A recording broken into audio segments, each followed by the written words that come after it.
He was the Alpha King, the most feared predator on the continent. She was a temp waitress, an Omega so low-ranking she didn't even have a last name in the pack registry. In a room full of soldiers and diplomats, no one saw the assassin. No one smelled the death hidden in the celebratory toast except her. One whisper. That was all it took to change history. But saving the king didn't make her a hero. It made her the #1 suspect. Why did the shy Omega know the scent of a poison that hadn't been used in 100 years? The answer would shatter the entire kingdom. The crystal chandeliers of the Grand Hall at the Cross Estate didn't just sparkle. They seemed to judge everyone beneath them. For Talia, the 20-year-old Omega from the destitute Grey Creek sector, the judgment was heavy. She kept her head down, her eyes fixed on the tray of canapés in her trembling hands. Keep moving. 304. The head of staff, a rigid beta woman named Mrs. Higgins, hissed into her earpiece. Do not make eye contact with the dignitaries. You are furniture. You are air. If you drop anything, don't bother coming back to the kitchens. Talia nodded slightly, adjusting the high collar of her stiff uniform. She wasn't technically 304th, her name was Talia, but in the hierarchy of the Shadow Fen Pack, names were a luxury reserved for those who mattered. Omgeza, like her, hired as temporary help for the Centennial Summit, were just numbers on a payroll sheet. But Talia possessed something the high-ranking wolves didn't. She had a defect. At least the doctors at the clinic called it a defect. Her sensory processing was dialed up to an excruciating degree. The perfume of the woman 3 tables away smelled like a chemical spill. The clinking of silverware sounded like hammer strikes. She lived her life in a state of constant sensory assault, which was why she usually kept to the back kitchens. Tonight, however, they were short-staffed.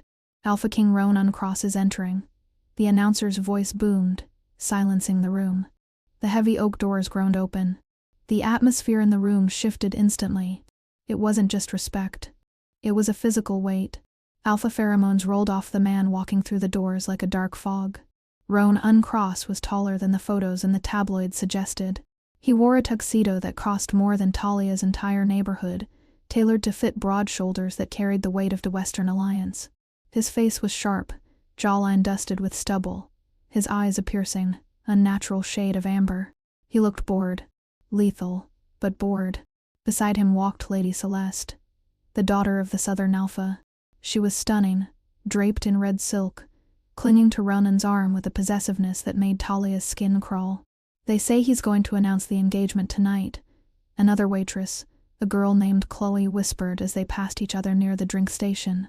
Finally uniting the North and South. Focus, Talia murmured, though her nose twitched.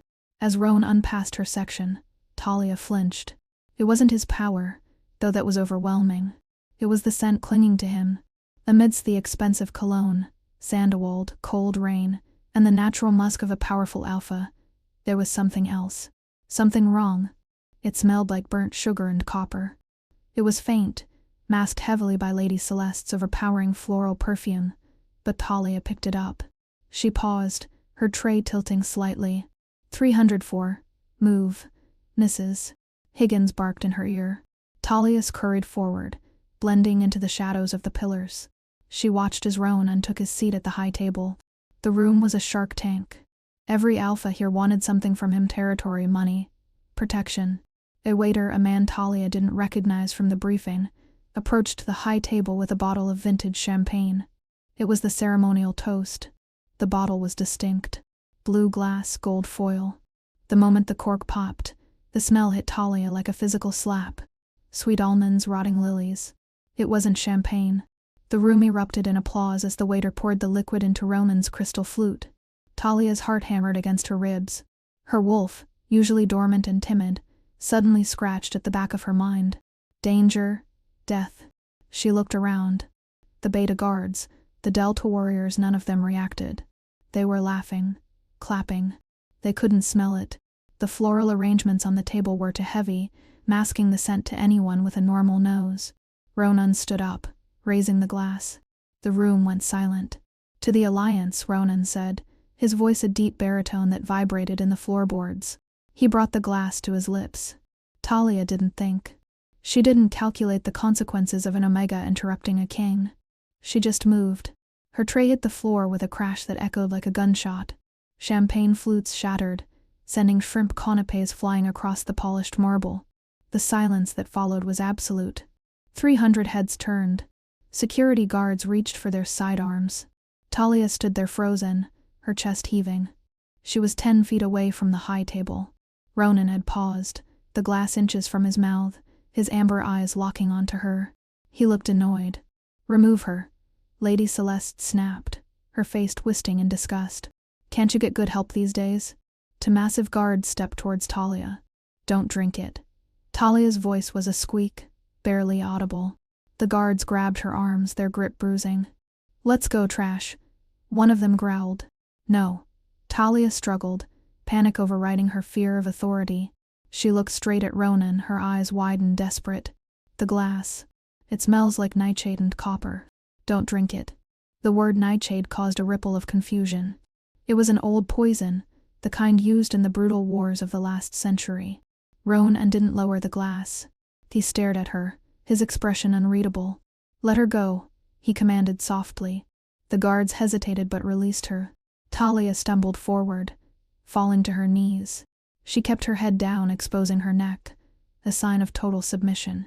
"Nightshade has no scent," Ronan said, his voice cool. "That is why it is so deadly." "Are you accusing my staff of treason, little Omega?" It has a scent to me," Alpha, Talia whispered, trembling. "It smells like sweet almonds under the flowers. Please, just smell it." Lady Celeste laughed. A harsh, tinkling sound. "Oh, for the moon's sake, Ronan. She's probably drunk or high. Look at her. She's just trying to get your attention. Drink the toast, so we can have this girl thrown in the cells." Ronan looked at Celeste, then back at the girl shivering on the floor. He was an Alpha King for a reason. He survived because he trusted his instincts. And right now, his wolf was curious. Slowly, deliberately, Ronan lowered the glass. He dipped a finger into the golden liquid. "Ronan, really?" Celeste scoffed. Ronan ignored her. He rubbed the liquid between his thumb and forefinger, then brought it to his nose. He sniffed. Nothing. Just expensive grapes. But then he looked at the waiter who had poured it. The man was sweating. Not the sweat of a busy server, but the cold, clammy sheen of fear. "Bring me the tester," Ronan ordered, his voice dropping an octave. The room went deadly quiet. A royal physician rushed forward with a small chemical kit. Ronan handed over the glass. The physician dipped a test strip into the wine. Everyone waited. Talia squeezed her eyes shut, praying she wasn't wrong. If she was wrong, they would kill her for ruining the ceremony. The strip turned a violent pitch black. The physician gasped, dropping the strip. "Lethal dose of pure concentrated monkshoot cyanide. One sip would have stopped your heart in seconds." Chaos erupted. "Seal the doors," Ronan roared, the sound transforming into a partial roar that shook the windows. The waiter who poured the drink lunged for a steak knife on the table, but Ronan moved with blurring speed. He vaulted the table, tackling the man to the ground. The sound of breaking bone echoed through the hall. Talia scrambled backward, trying to hide under a table, terrified by the violence. "Secure the room. No one leaves," the head of security screamed. In the Mahan, Ronan stood up, straightening his suit jacket. He looked at the unconscious waiter, then turned his head. His eyes scanned the room until they landed on the small, trembling figure of Talia huddled near the spilled shrimp. He walked toward her. The crowd parted like the Red Sea. Ronan stopped in front of her. He towered over her, his shadow engulfing her. Talia couldn't breathe. She stared at his polished shoes. "Stand up," he commanded. Talia shakily got to her feet. She was short, barely reaching his chest. She refused to look him in the eye. "Look at me." She slowly lifted her gaze.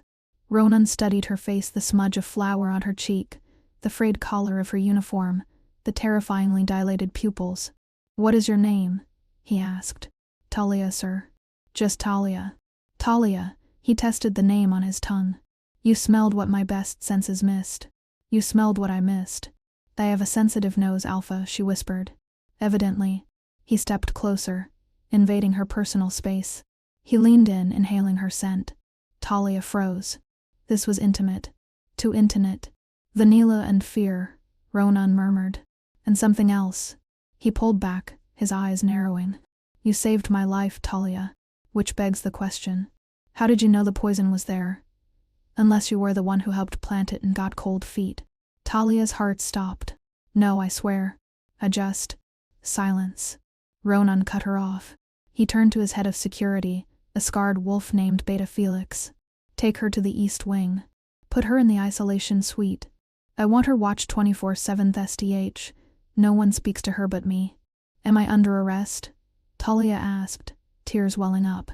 Ronan looked back at her, his expression unreadable.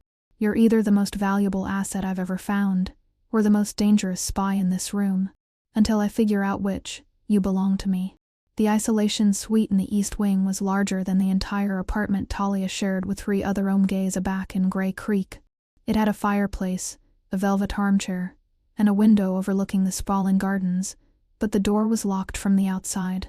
It had been 3 hours. Talia sat on the edge of the massive bed, picking at a loose thread on her uniform. She had been stripped of her phone and searched. The female guards had been thorough, almost invasive, checking for wires or weapons. They found nothing but a lip balm and a crumpled picture of her late mother. Her stomach growled, that she was too nauseous to think about food.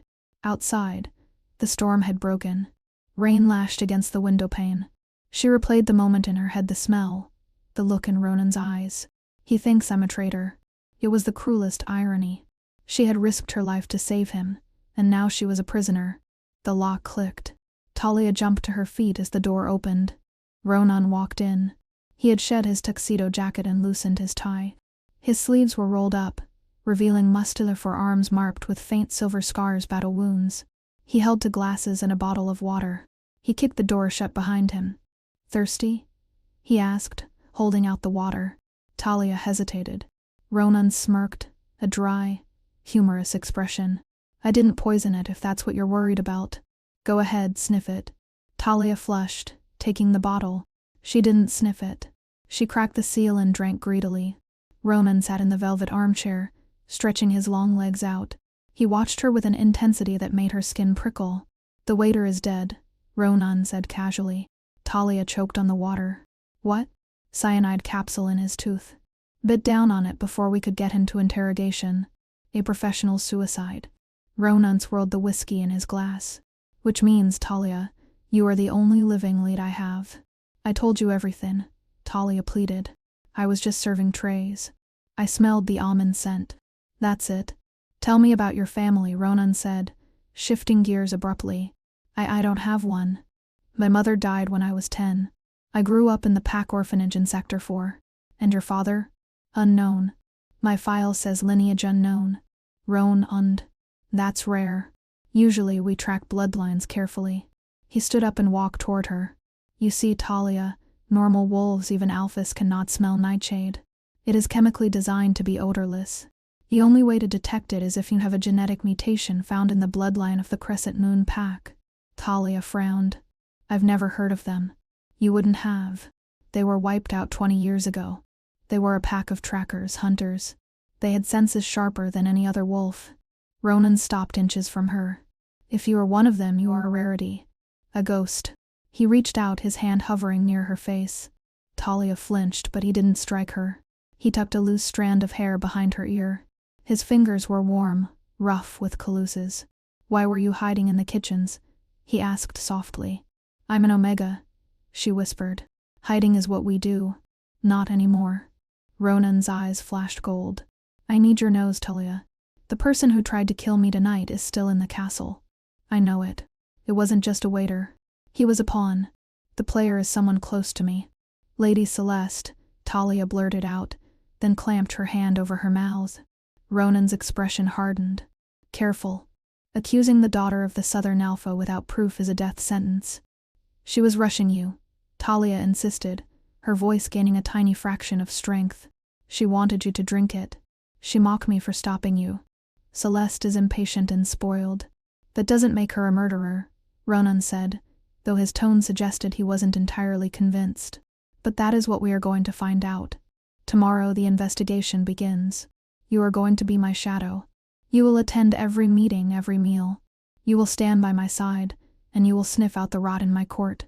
Talia's jaw dropped. Alpha, but can't. I'm a server. People will stare. They'll hate me. Let them stare, Ronan growled. You are under my protection now. Suddenly, the lights in the room flickered. Ronan spun around, facing the door. A low growl rumbled in his chest. What is it? Talia asked. Stay behind me, Ronan ordered. The door handle jiggled. Then a heavy thud impacted the wood. Someone was trying to break in. Ronan moved. He didn't shift into a wolf, he didn't have time. He grabbed a heavy iron poker from the fireplace. The door burst open, splinters flying. Two figures in black tactical gear, faces covered in masks, stormed in. They held silencers. They weren't here for Ronan. The barrels of their guns swung instantly towards Talia. They were here to silence the witness. The silence of the luxury suite was shattered by the thippity hip of suppressed gunfire. Talia screamed, dropping to the floor as bullets chewed into the plaster where her head had been a second ago. But she wasn't hit. Before the debris could settle, a wall of muscle slammed into her, pinning her to the plush carpet.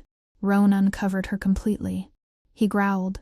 The sound stunned deep, it vibrated through her chest, shielding her with his own body. He wasn't shifting. The room was too small for an alpha wolf of his size, but his eyes had gone fully feral, glowing like molten gold. Stay down, he roared. He moved with terrifying speed. Ronan launched himself off Talia, using the momentum to barrel into the first attacker. The assassin, a bulky beta in tactical gear, flew backward as if hit by a truck, crashing through the glass coffee table. The second assassin racked Ronan, raising his weapon. Behind you, Talia shrieked, her voice cracking. She didn't just see him. She smelled him. The second man smells of ozone and a wet dog. It was the scent of a rogue, a wolf without a pack, gone feral. Ronan didn't look. He trusted her warning instinctively. He ducked, a bullet grazing his shoulder, tearing through his white dress shirt. With a fluid motion, he swung the iron poker he had grabbed from the fireplace. It connected with the assassin's knee with a sickening crunch. The man howled, dropping the gun. Ronan was on him instantly, his hand clamping around the man's throat. Who sent you? Ronan snarled, lifting the 200-pound man off the floor with one hand. Speak, or I rip your throat out right here. The assassin gurgled, eyes rolling back. The eclipse.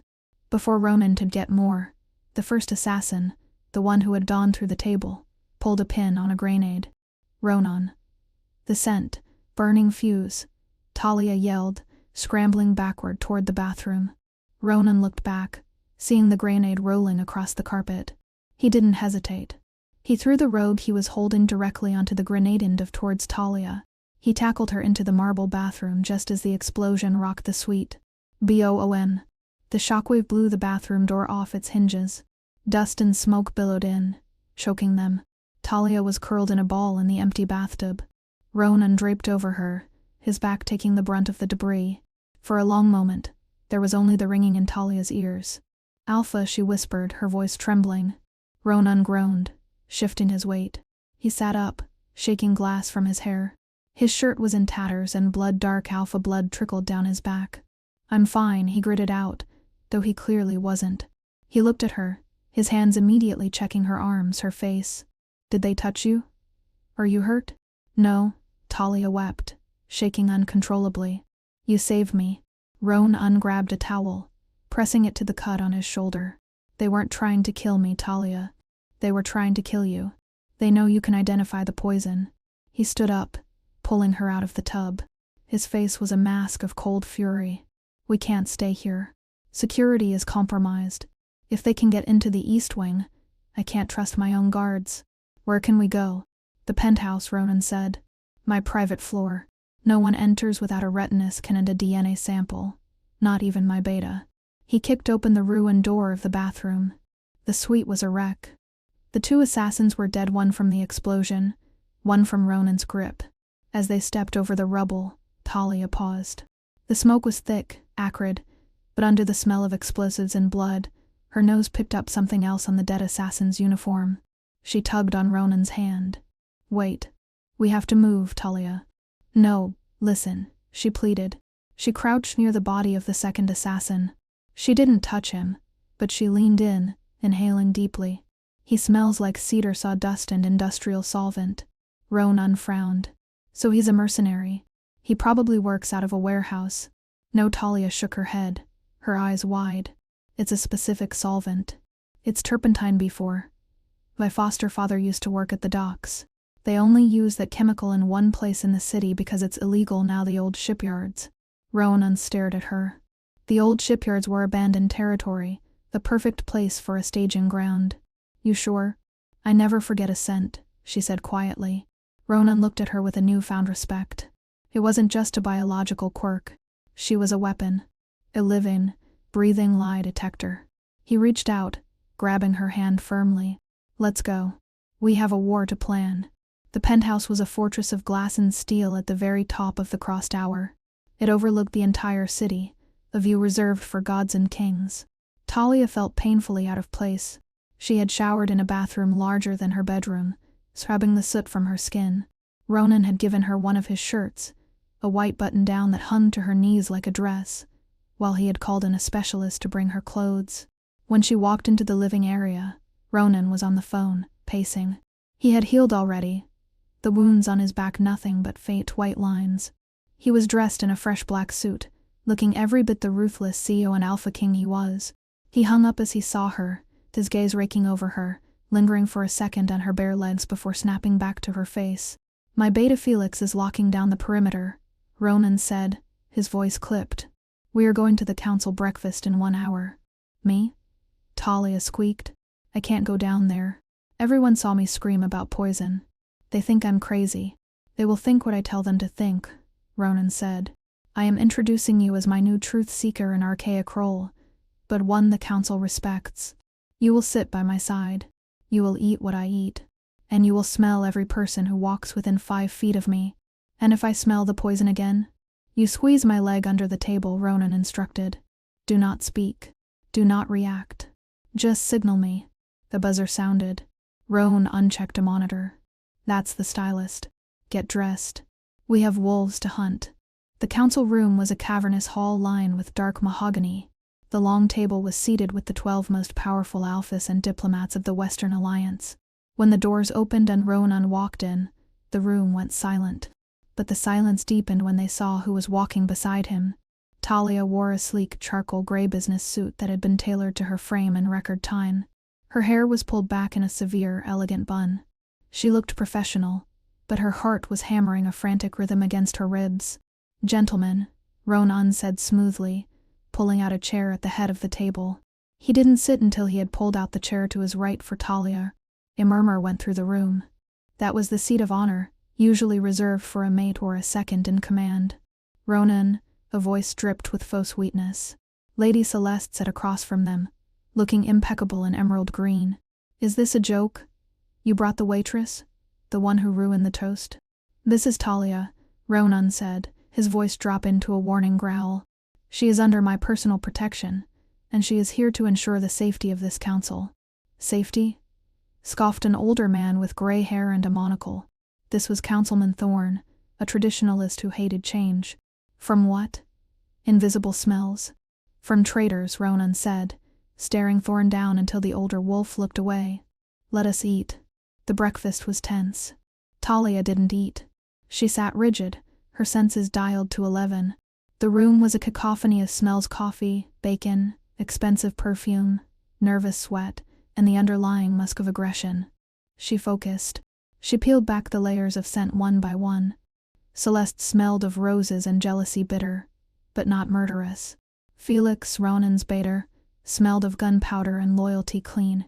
The French diplomat smelled of cigarettes and a mistress. Talia's nose twitched. A drift of air came from the far end of the table. It was faint, almost gone, but it was there. Burnt sugar, copper, the nightshade. Talia froze. She followed the scent trail. It wasn't coming from the food. It was coming from a person. She slowly turned her head, scanning the guests. The scent was wafting from a leather briefcase sitting on the floor next to Councilman Thorne. But it wasn't Thorne's scent. It was the scent of the person sitting next to him. A man named Victor Krell. He was a younger alpha, ambitious, representing the mining sector.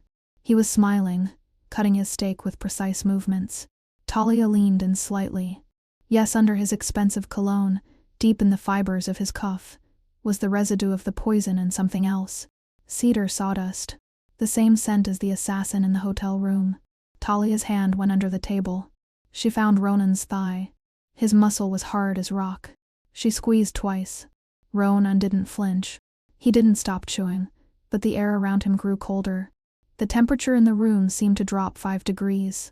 He turned to her, his face impassive. "Yes, Talia." She leaned close to his ear, her breath hitching.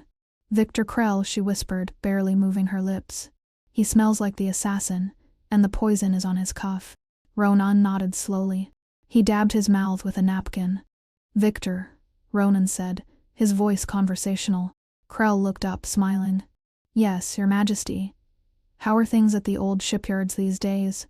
The smile didn't leave Krell's face, but his heart rate spiked. Talia could hear it. Thump, thump, thump. It sounded like a drum solo. I wouldn't know, sire. That territory has been abandoned for years." "Why do you ask?" "Curiosity," Ronan said. He stood up. "Actually, I have a sudden desire to inspect your briefcase, Victor." The room went deadly still. Krell's smile vanished. "This is outrageous," Krell snapped, standing up. "You can't just." "Sit down," Ronan commanded. The alpha come and slammed into the room. Every wolf in the room flinched. Krell's knees buckled, forcing him back into his chair. Ronan walked around the table. He picked up the briefcase. "Locked," Ronan noted. "Open it." "I will not," Krell spat. "This is diplomatic immunity." Ronan looked at Talia. "Talia, come here." She stood up, her legs shaking, and walked to him. "Tell them what you smell," Ronan said calmly. Talia looked at the terrified faces of the council. She looked at Krell, who was glaring at her with pure murder in his eyes. "The leather. It has residue," Talia said, her voice gaining strength. "Monkshood, cyanide, and the dust from the old shipyards. He was there this morning before the assassins came to my room." Krell roared, shifting partially. Claws erupted from his fingers. He lunged, not at Ronan, but at Talia. He knew she was the threat. "Die, you witch." Talia didn't have time to scream, but she didn't have to. Ronan moved faster than sight. He backhanded Krell across the face with enough force to shatter the table. Krell flew backward, hitting the wall and sliding down unconscious. Ronan stood over him, straightening his cuffs. He looked at the stunned council. "Take him to the dungeons," Ronan ordered the guards. "And send a team to the shipyards. Burn it to the ground." He turned to Talia. The adrenaline was fading, leaving her lightheaded. She swayed. Ronan caught her around the waist, pulling her flush against his chest in front of everyone. "You did well," he murmured into her hair. "Is it over?" she asked breathlessly. Ronan looked at the unconscious Krell, then at Lady Celeste, who was staring at Talia with a mix of shock and calculation. "No," Ronan said darkly. "Krell is a minnow. He doesn't have the connections to get nightshade. He's just the middleman." He looked down at her, his amber eyes burning. "The real monster is still out there. And now they know exactly who you are." The adrenaline crash was brutal. Back in the penthouse after the chaos in the council room, Talia's legs finally gave out. She didn't hit the floor, though. Ronan caught her, scooping her up into his arms as if she weighed nothing more than a feather pillow. He carried her past the bewildered security team, straight into the master bedroom. He placed her gently on the edge of the mattress, kneeling before her to remove her heels.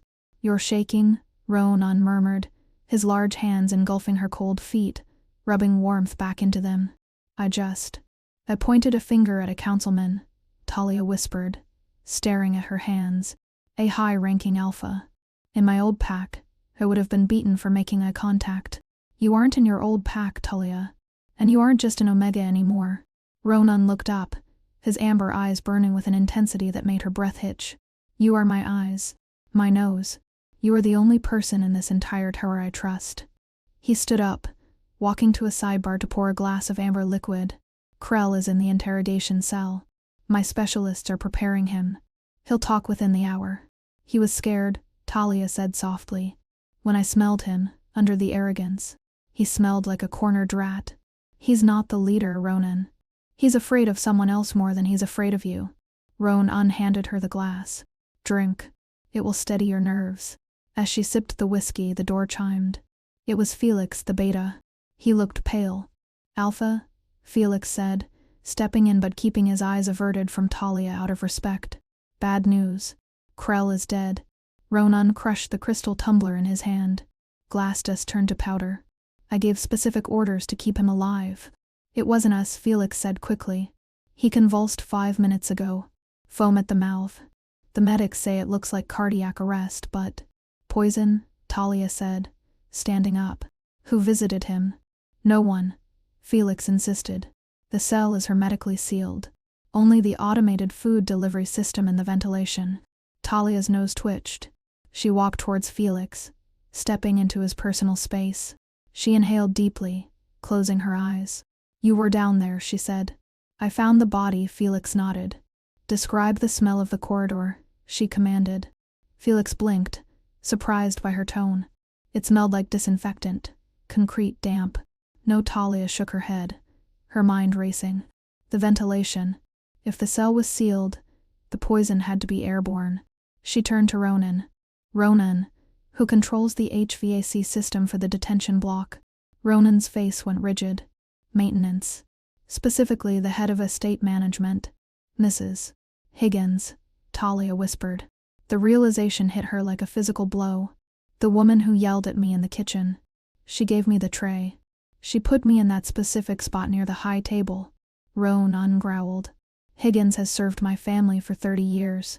She raised me and she smells like lavender and bleach, Talia said rapidly. But earlier when I passed her in the hall, there was something else. I thought it was just cleaning supplies, but it was ether. High-grade medical ether.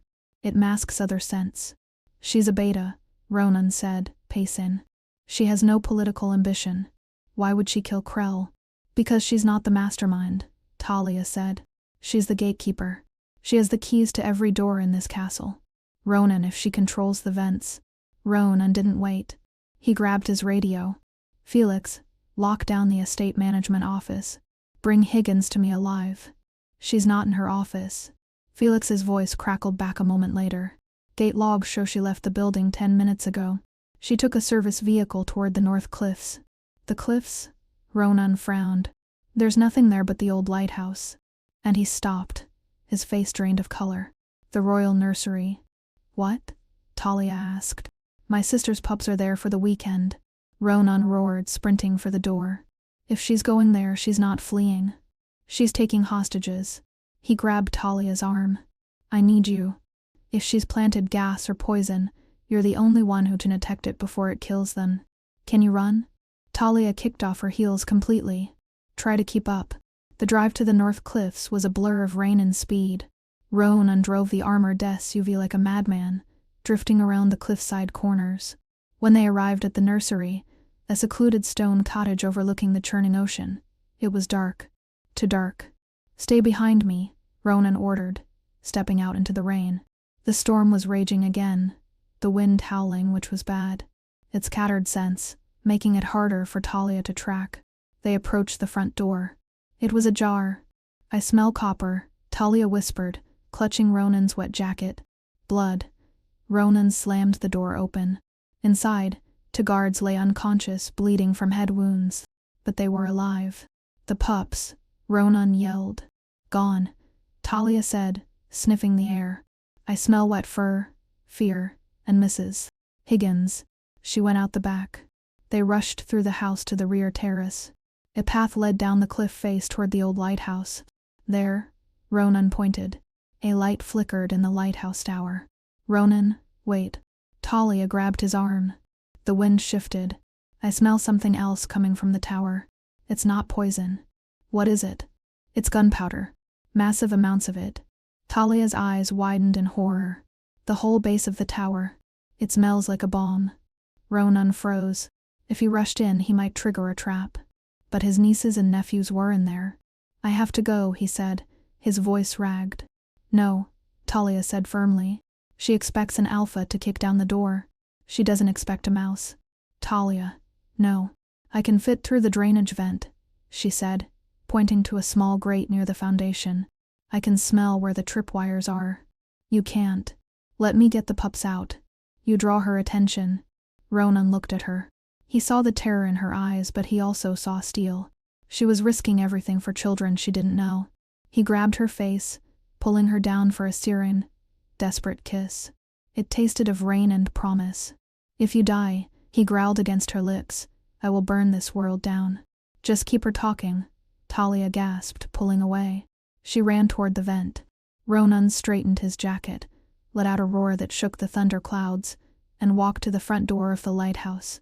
The storm outside was a physical weight pressing against the ancient stones of the North Cliffs. But for Talia, the real storm was inside the drainage pipe. It was a narrow, rusted throat of metal that ran beneath the lighthouse foundation. It smelled of 80 years of neglect, rotting kelp, dead rats, and the metallic tang of corroding iron. But underneath the decay, her nose picked up the sharp, distinct scent of modern death. Plastic explosives. C4. Unstabilized. Talia crawled on her elbows, the rough iron scraping her skin raw through the wet fabric of Ronan's jacket. Every breath was a calculation. In the pitch blackness, her eyes were useless. But her olfactory map was high definition. Stop, she froze. 3 inches in front of her nose, the air changed. It wasn't the smell of the pipe anymore. It was the smell of lithium grease and tension wire. A tripwire. If she had been a normal wolf, even a trained soldier, she would have crawled right through it. The wire was likely fishing line, invisible in the dark, but the grease on the spring mechanism gave it away. Talia exhaled slowly, flattening her body until her chin scraped the slime on the bottom of the pipe. She slithered under the scent of the grease, her heart hammering against her ribs like a trapped bird. She reached the end of the pipe.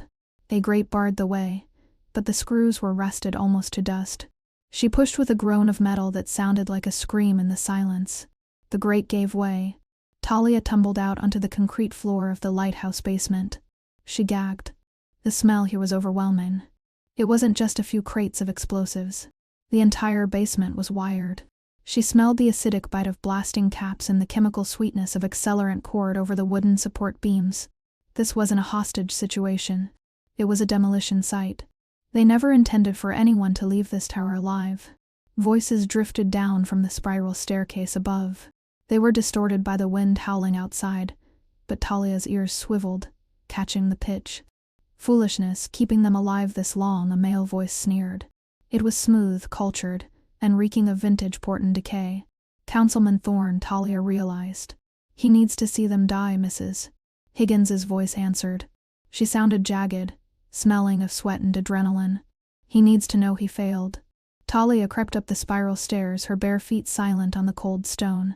As she neared the lantern room at the top, the heat grew intense.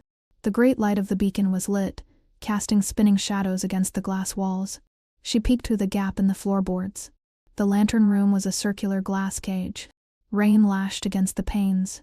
In the center, huddled on a pile of old drop cloths, were the 3 pups. They were terrified, whimpering softly. They were bound with silver chains that burned their skin, the smell of seared for making Talia's wolf snarl silently in her mind. Mrs. Higgins stood near the window, a remote detonator clutched in her hand like a talisman. Councilman Thorne stood by the lantern, checking his pocket watch. He's outside, Higgins said, her voice tight. Let him beg, Thorne replied calmly. The Southern rebels will be blamed for the explosion. The tragedy will unite the council under my emergency leadership. We will wipe out the South, and the cross line ends tonight. It's a necessary pruning, Higgins, for the purity of the blood. THUD. The heavy ironed ore at the base of the tower shook. Ronan. He was holding back, trying not to trigger the trap, but his patience was fraying. Talia could smell his pheromones drifting up the drafty tower, burnt ozone and pure, unadulterated rage. Open the door, Thorne. Ronan's voice roared from below, amplified by his alpha command. I know you're in there. He knows. Thorne tut-d, looking annoyed. Pity. I wanted to surprise him. He looked at Higgins. Blow it now. Higgins hesitated. But we haven't exited. I have a helicopter inbound, Thorne lied. Talia could smell the deception. It smelled like sour milk. Just press the button, you stupid cow. Talia had no time, no weapon, no plan. She scanned the small landing she was crouched on. A shelf held maintenance supplies, rags, a wrench, and a heavy glass jar of kerosene for the emergency wick. Talia grabbed the jar. She didn't think about the physics. She didn't think about her own survival. She thought about the pups. She leapt up the final 3 steps, screaming to cover the sound of her movement. And no. Thorne spun around, his eyes widening. He expected a commando team. He didn't expect a wet, barefoot girl in a tuxedo jacket. Talia hurled the jar. She didn't aim at them. She aimed at the massive rotating lantern lens. The jar shattered against the hot glass. The kerosene sprayed outward, hitting the open flame of the gas burner. WHOSH. The room instantly turned into an inferno. The blast of heat knocked Thorne backward, singing his eyebrows. Fire! He screamed, shielding his face. Mrs. Higgins shrieked, stumbling back. The detonator slipped from her sweaty grip. It clattered across the iron floor, sliding toward the edge of the stairwell in the basement full of explosives below. Talia didn't hesitate. She'd have. She landed hard on her hip, sliding across the metal grating. Her fingers scrambled for the black plastic device. Get it!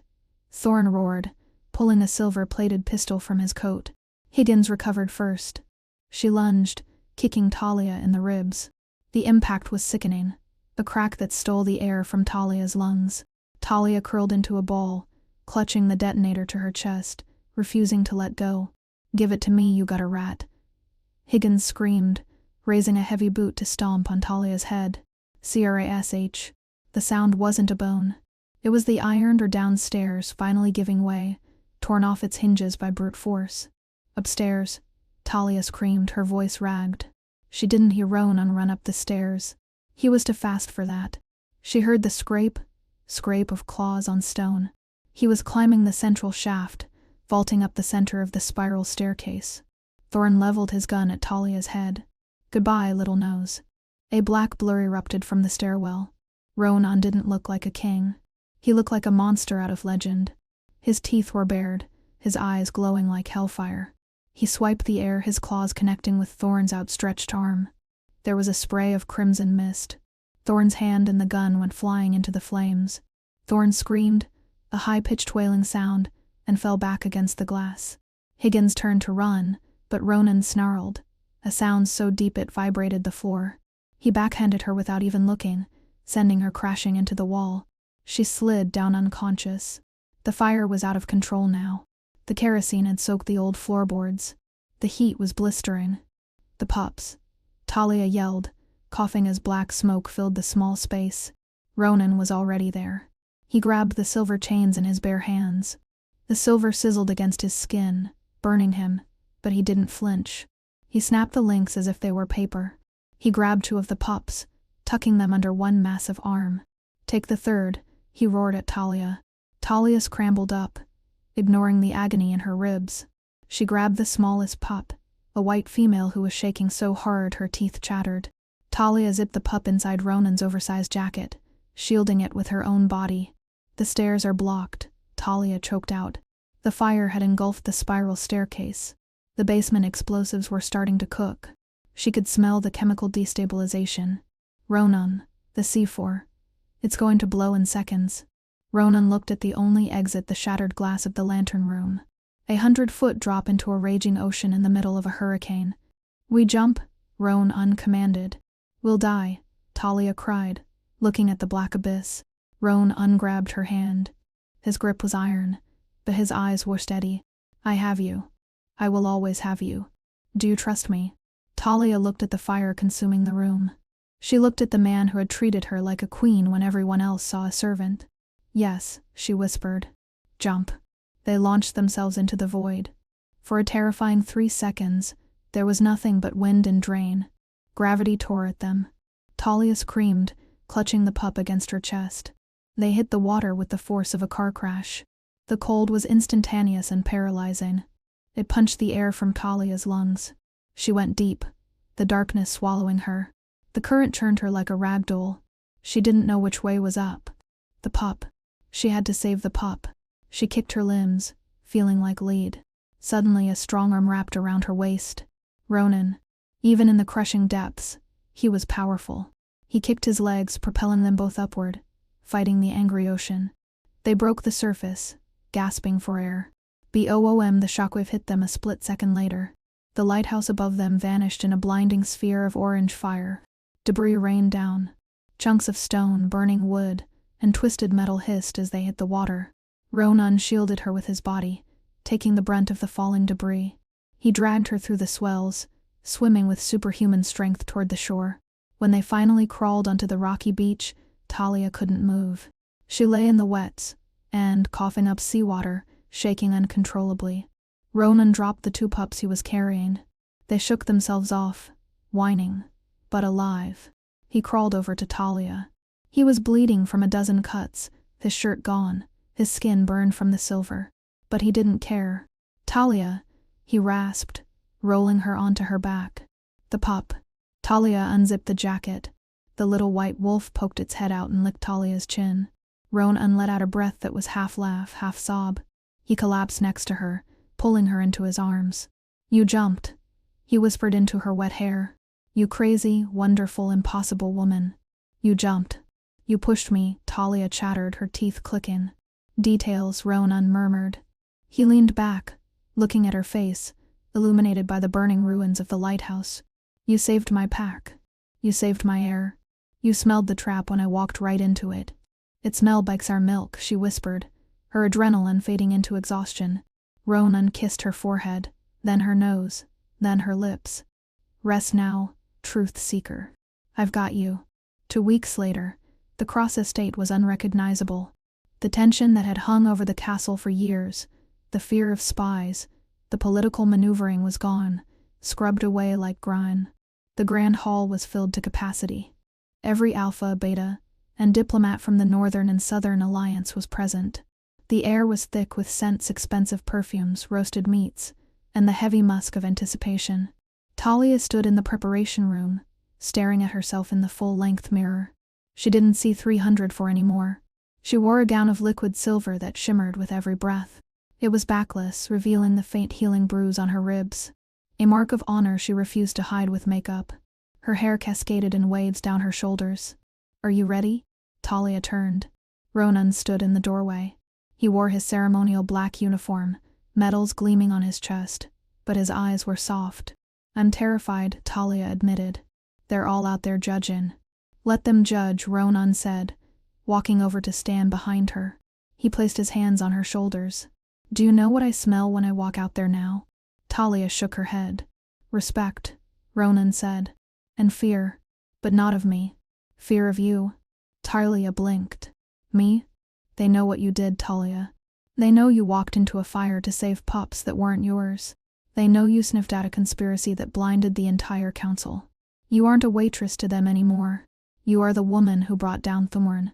He offered her his arm. "Shall we?" They walked out together. The moment the double doors opened, the noise was deafening. But it wasn't the polite applause of the last summit. It was a roar, a primal, chest-beating roar of approval from the pack. Ronan led her to the dais. He stepped to the microphone. "For generations," Ronan began, his voice silencing the room instantly. "The Cross line has believed that strength is measured in claws and teeth. We believed that power was about who could hit the hardest." He looked at Thorn's empty seat at the council table. "We were wrong. True power is seeing the truth when everyone else is blind. True power is the courage to speak when you are told to be silent." Ronan turned to Talia. He didn't just hold her hand. He bowed his head to her, exposing his neck in front of the entire assembly. A gasp went through the crowd. "An Alpha King never submitted. She is the shield that guards this pack," Ronan declared, raising his head, his eyes flashing gold. "She is the sensor that detects the poison in our midst.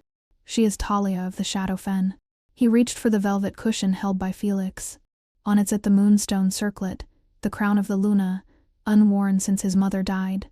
Ronan lifted it. He placed it gently on Talia's head. "I, Ronan Cross, Alpha of the North, reject the old treaties of marriage for land. I choose my mate for her soul." He turned to the crowd. "Behold your Luna." The cheer that erupted shook the chandeliers. Talia looked out at the sea of faces. She focused on her nose. She expected to smell jealousy. She expected to smell resentment. But she didn't. She smelled hope. She smelled relief. She smelled loyalty. She looked up at Ronan, tears pricking her eyes. "I think they like me." Ronan pulled her close, kissing her deeply in front of the cameras, the diplomats, and the world. "They adore you," he whispered against her lips. "But not half as much as I do." Talia smiled, burying her face in his chest. He smelled of rain, of sandalwood, and of safety. That was the best scent she had ever known. If you enjoyed this story of hidden strength and royal romance, please destroy that like button. It helps us bring more stories to life. Don't forget to subscribe and hit the notification bell so you never miss a chapter. Sweet dreams.